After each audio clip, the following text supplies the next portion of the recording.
कति मिनेट पढ्यो छोरा 5 मिनेट जति हो राम राम 5 मिनेट बाप रे बाप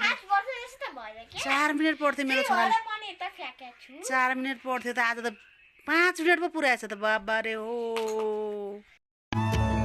लेखे नि हुन्छ जाते नि हुन्छ कागजको पन्नालाई लेखे नि हुन्छ जाते नि हुन्छ मेरो हाल नसोध्नु म सधैँ झै बेहाल छु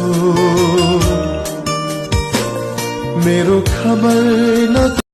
कागजमा एउटा प्रिन्सेस थियो त्यो प्रिन्सेस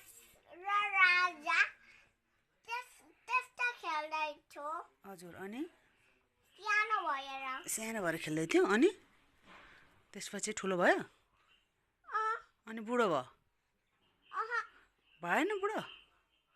अनि मरिना राजालाई हेल्प गर्यो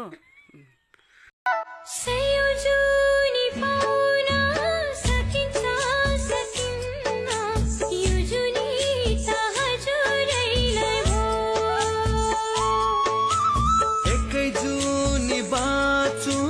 मिठो माया साँचु किन चाहियो सयौं जुनी त्यो